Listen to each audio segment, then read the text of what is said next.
everybody, welcome back to my channel. My name is Kate, this is Diamond Painting and Dr. Pepper, and this is part 2 of this week's read-along video. I posted part 1 yesterday, but I just needed a little bit more time to talk about the rest of the chapters that we didn't get to in part 1. So that's what this video is for, and I'm going to go ahead and get into it. We're going to start with the interludes that happen after the end of part 1 of the book. We start with Ishik, and Ishik is a pure laker, and the pure lake is this really big expanse of water, obviously, except it only gets as deep as 6 feet, and most of it only comes up to like the shins. So these people live on this big lake, and their buildings are kind of up on platforms, and they spend their time fishing and hanging out in their rafts and stuff. And I love Ishik because he's kind of like devil-may-care. He doesn't really keep track of time. He doesn't understand why foreigners to the Pure Lake are always wearing boots so they don't get their feet wet, and why they always feel like they need to be in a hurry. So their culture there is very lackadaisical. But basically he has been hired by these 3 characters who he doesn't know their real names, so he gives them his own names. But he's supposed to be looking for a character called Hoyd, who often has white hair and an arrow-like face, but can sometimes go by different names and dye his hair. And basically the whole interlude is him telling them that he hasn't come across this guy in all of his traveling. As much as he has been asking around after him, nobody has seen him. One of the most fun parts of this interlude to me was his kind of interaction with the woman who owns the local quote-unquote inn, closest thing they have to an inn in the Pure Lake. And he's talking about letting her catch him, but in order to do that, like, she has to do favors for him that put him in her debt, and she's trying to, but he keeps giving her things that are worth more than what she does for him, so she can't catch him because he's a step ahead of her. But he's thinking he might want to settle down soon, so he might let her catch him. And it's just kind of fun how their relationships are almost like going fishing, which is a big part of their culture. So just an interesting interaction between them. Interlude 2 was not as fun to read. I gotta say, Nan-Balat is not one of my favorite characters.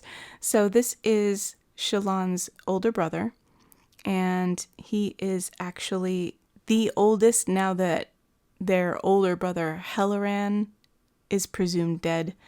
And in this culture, the oldest brother gets the title of Nan. So his name is Balat, but he has the title Nan, so he goes by Nan-Balat.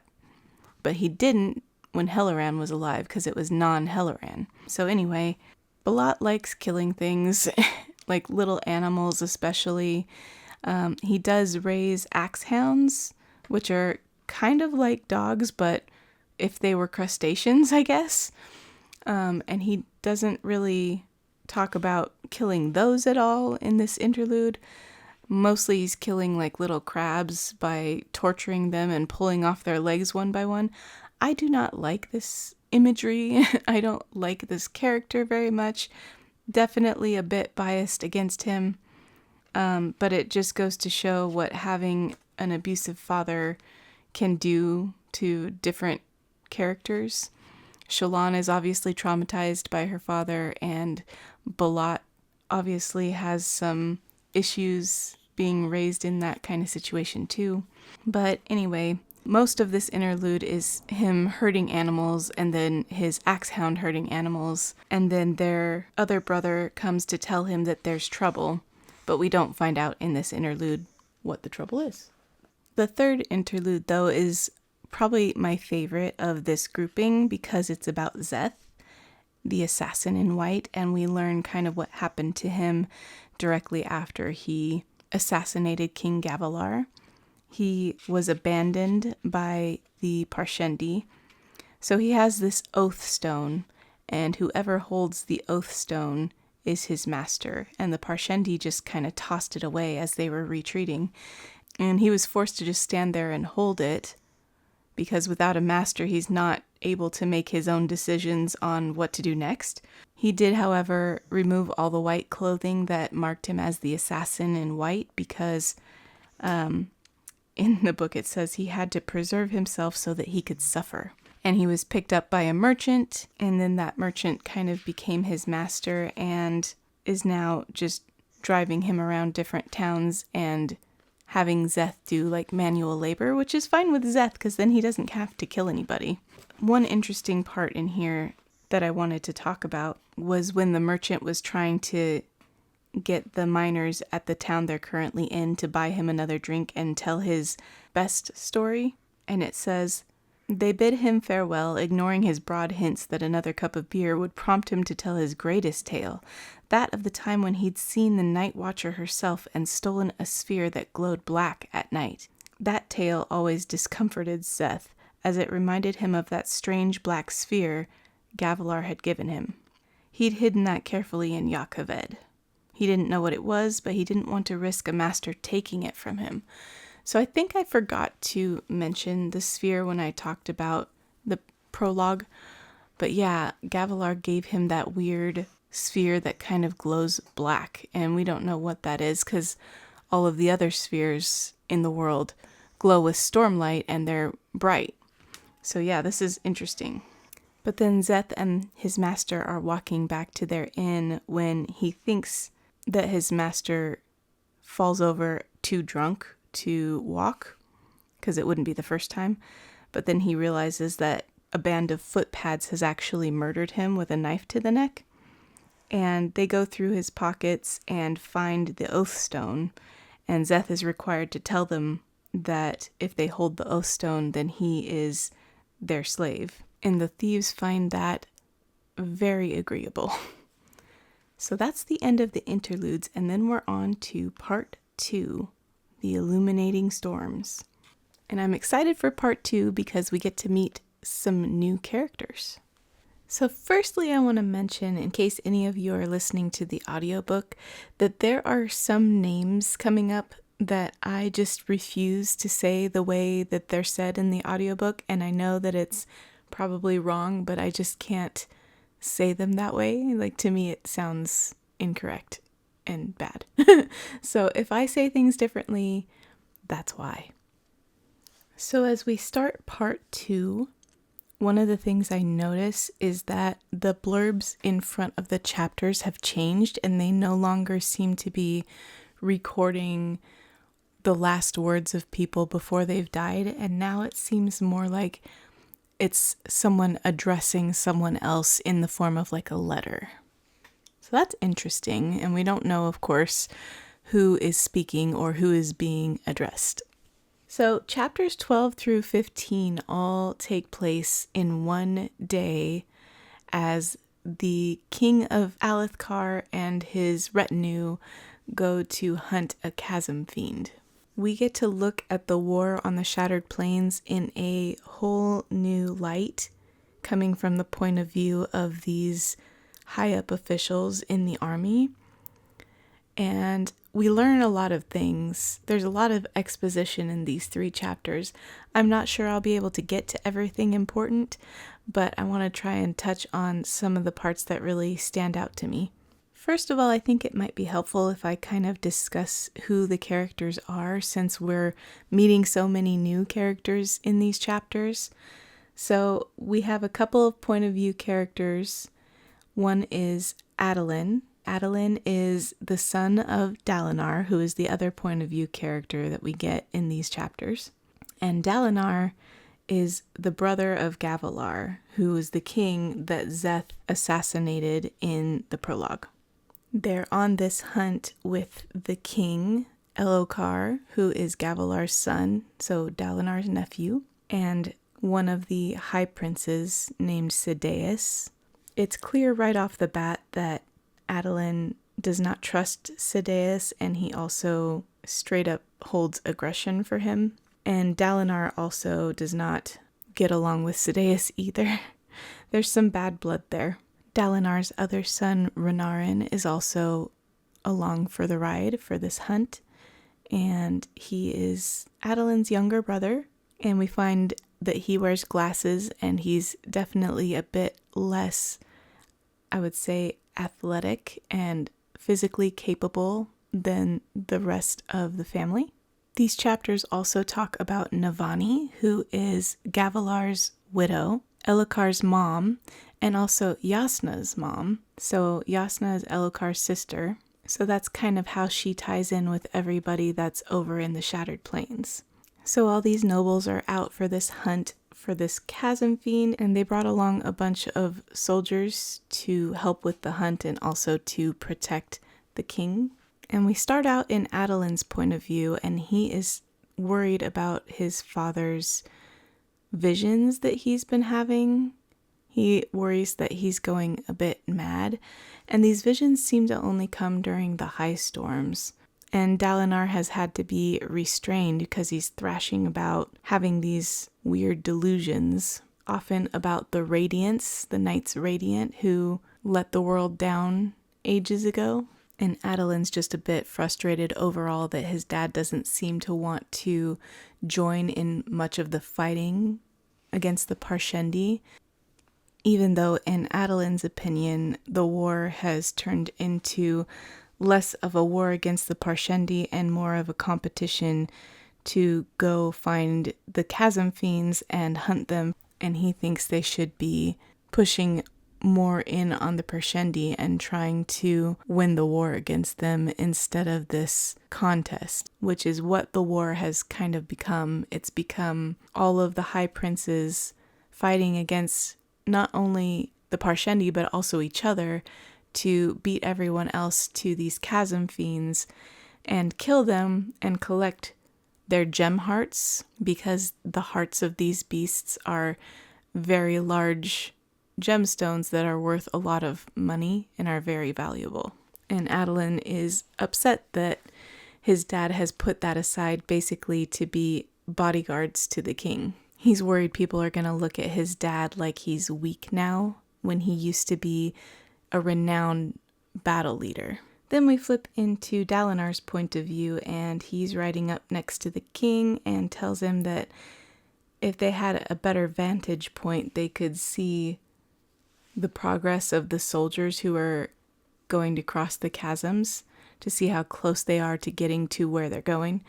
And without warning, the king just charges off towards a tall rock formation, and he bets Dalinar that he can get to the top first.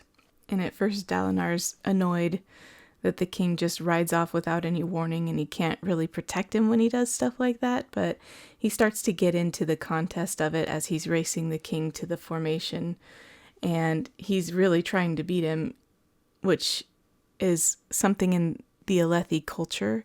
Competition is important to them, so he gets kind of a thrill from it. And yet, as they get almost to the top and he's about to beat Elhokar to the top, he hesitates a little bit because he remembers a voice from his vision saying that he should unite them, whatever that means.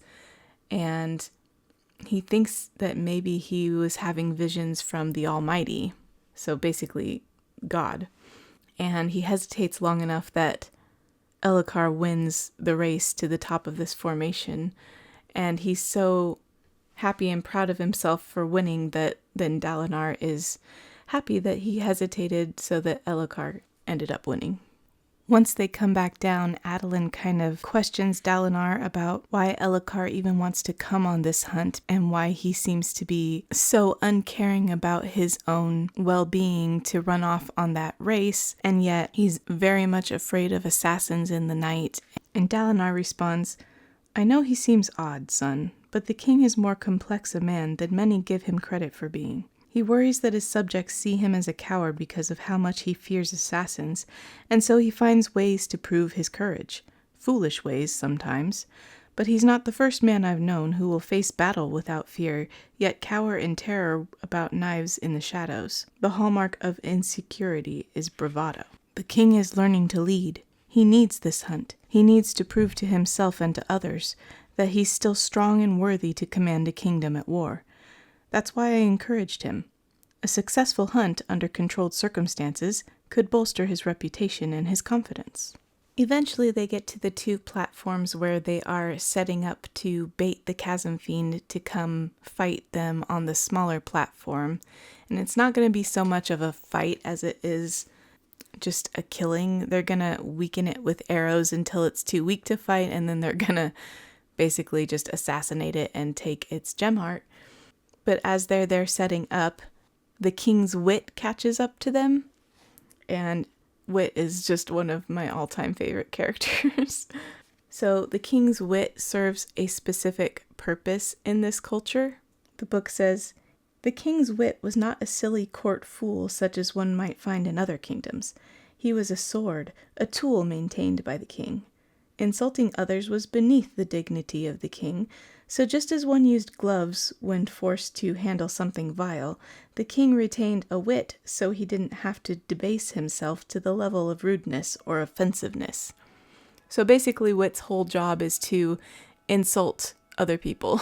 So he comes up and starts teasing Adeline about his failed relationships. Adeline has a string of failed relationships in his past and just failed another one like the day before. So Wit's teasing him about that, and then he starts in on Renarin, and Dalinar gets a bit annoyed at Wit for making jokes at Renarin's expense, so he tells Wit to save his mocking for someone who deserves it, and then Wit, as he's moving to leave, whispers in Dalinar's ear, "Those who deserve my mockery are those who can benefit from it, bright Lord Dalinar. That one is less fragile than you think him." Once Wit walks off, Dalinar and Adeline are talking to the Huntmaster Bashan about what is happening with the preparations for the hunt, and they're sending out the bait for the chasm fiend, and the wagon with the bait is to be heading over the bridge towards the plateau where they're planning to hunt this chasm fiend. And then it starts veering off in a different direction than the direction it was supposed to be going. And at first they just think that the trolls pulling the wagon are being disobedient, but then they realize it's because the chasm fiend is hopping up onto the platform, and it's the wrong platform. It's the platform where all of the people who were supposed to be just watching and not taking part in the hunt are setting up their camp. At the start of chapter 13, we get some insight on what it takes to summon a shard blade. So once you've bonded one, it takes 10 of your own heartbeats to summon it. So I'm not sure what happens when it's not in material form, like where it goes, but in order to summon it to you, you have to start the process and then wait 10 heartbeats. And it's interesting because if your heart is beating faster, like in battle, or if you're upset, it will obviously happen faster. So I just think that's an interesting thing to note. So a couple interesting things happen during this fight with the chasm fiend.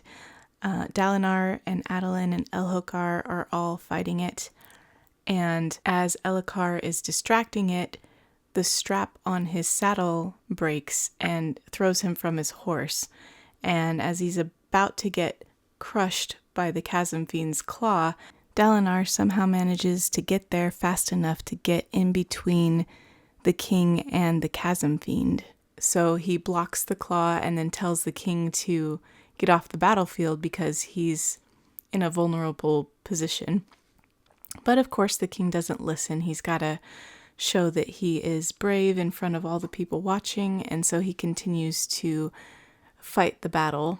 Meanwhile, Adeline is hacking at the legs of the chasm fiend. It has like 14 legs, and he's using his shard blade to deaden them one by one so that it can no longer eventually support its own weight. And a concerned Renarin runs in and tries to help, and Dalinar angrily sends him away because he's not wearing any plate and he doesn't have a weapon and he'd just be in danger. So between Dalinar and Adeline, they manage to get enough of the legs deadened that the chasm fiend kind of collapses, and Elhokar is able to strike the killing blow and then take out the gem heart triumphantly.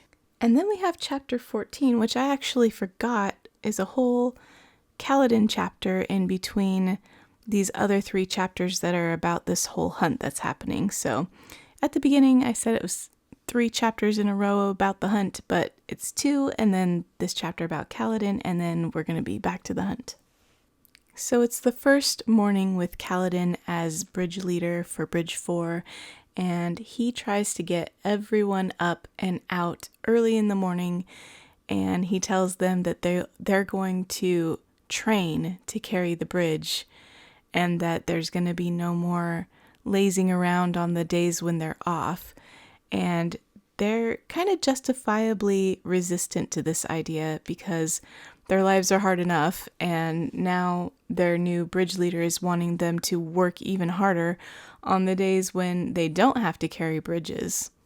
And they all kind of laugh at him and refuse. They double check with the supervisor Gaz whether Kaladin, as a bridge leader, has any authority over them at camp, and Gaz confirms that no, Kaladin only has authority on bridge runs.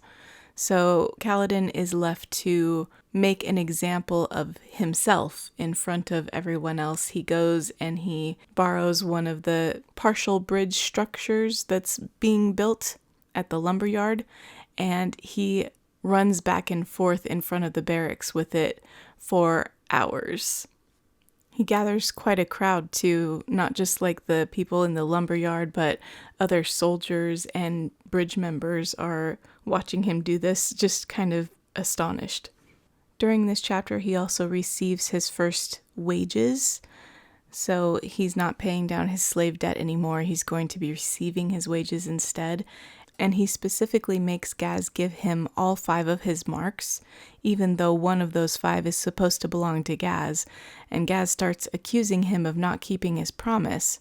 But once Kaladin receives all 5, he immediately hands one of them back to Gaz and just says, "I don't want you to look at this like you're withholding one of my spheres. I want you to remember that I am giving this to you." So he's adamant that it needs to come into his hands first, and then he's going to give one to Gaz, as a reminder that Gaz only continues to get this if he makes sure that nothing happens to Kaladin as much as he can. So after that interaction with Gaz, Kaladin is exhausted from his morning of running that bridge part back and forth, and he goes to take a little rest. But Syl comes up and wants to talk to him about something important, and she says she's really glad that Kaladin didn't renege on his deal with Gaz and that he kept his word, even though Gaz is a disgusting person. And Kaladin's like, "Okay, thanks." And Syl is like, "No, this is important. I know what a lie is now." And not only does she know what a lie is, she now knows what death is, and she realizes that the leaf that she brought him when he was at the chasm was poison, and that he had been planning to use that poison leaf in the slave caravan to poison someone else, and also that if she hadn't come back, he had been planning to unalive himself. These are all really new thoughts for her, and she doesn't know why all of a sudden she's understanding things that she never understood before, and Kaladin doesn't know either, but they both are kind of perplexed by it, because this is absolutely not normal Spren behavior. Okay, so chapter 15, now we're back with the king's army on the platform, and it's hours after their fight with the chasm fiend. They're waiting for a bridge crew to come because the chasm fiend had destroyed a bridge during its attack, and they can't get everybody in the retinue back to camp until they get this replacement bridge in. And we overhear this really interesting conversation about Sadeas's use of bridge crews in battle with the Parshendi, and how Dalinar thinks it's a dishonorable tactic because it wastes so many lives. So only Sadeas uses these bridge crews like Kaladin is in. So that must mean that Kaladin is technically under Sadeas's control. And Elhokar thinks that Dalinar should use this tactic because it gets them there much quicker, And Dalinar disagrees because of how much life it wastes. And Sadeas says that it's a calculated waste of life because what happens is the Parshendi focus all of their arrows on these bridgemen, and then they don't attack the soldiers with the arrows because the bridgemen are easy targets. And that in the beginning he had tried giving them shields, but then the Parshendi would shoot past them into the actual soldiers. So he found it worked better if the bridge crews just ran with just the bridge and no armor and no shields and got picked off rather than the Parshendi killing members of the army. And then we get another little interaction with Wit where he makes Sadeas look like an absolute fool, and he actually, either by design or not, creates an opportunity for Renarin to look very intelligent. So then Adolin says, I really like him, and then Dalinar says, I could be persuaded to agree, which is funny because before he was saying how he didn't like Wit at all. After this, Dalinar and Adolin go and inspect the strap that broke on the king's saddle when he was fighting the Chasm Fiend, and the king is suspecting that someone had cut it, and Adolin and Dalinar can't tell because it looks like it might be a little smoother on one side, like somebody started to cut it so that it would rip when there was too much tension on it. And Adolin thinks that the king is going a little crazy about it, but Dalinar says that if they can't discount it, then they have to look into it because if it is true, then they have a big problem on their hands. Adolin suggests that maybe Sadeas is behind an assassination attempt on the king, but Dalinar tells him the story of what happened the night Gavilar was assassinated and how Sadeas was the decoy that acted like he was Gavilar when Gavilar stayed behind as the shard bearer to fight Szeth, and that kind of Sadeas and Dalinar both blame each other for the fact that Gavilar died, and so they both took an oath to protect Elhokar. So even though Dalinar kind of hates Sadeas and doesn't trust him, he does trust him with the welfare of the king. And during this chapter, the two of them actually went in together to manipulate one of the other high princes who has been making complaints about how much the king is charging for the use of his soul casters to make food for the armies, and Sadeas has access to lumber, which this high prince wanted to use to build more walls around his camp, and so Sadeas raised the price of lumber so that this high prince Vama would have to use the king's soul casters for lumber at a much more generous price than Sadeas would charge for the lumber. So he can't go complaining so much about how much it costs to use the soul casters of the king. So after this manipulation was successfully carried out, Adolin talks to Dalinar a bit more and finds out about the king's real last words to Dalinar that they think he wrote in blood, even though it's shameful for men to read and write. And we find out that these last words were actually a quote from a book called The Way of Kings, and that Dalinar doesn't know yet what it means, but he's trying to find out. And Adolin thinks that might be why he's having these delusions about the Radiance, because this book, The Way of Kings, was a collection of words to live by that the Radiance wrote. And that is the end of chapter 15 and the end of the video for this week. The second video for this week. I hope you guys enjoyed the discussion. Thank you so much for taking the time to watch both of these videos. And next week we'll be discussing chapters 16 through chapter 25. Until then, guys, happy reading! Bye!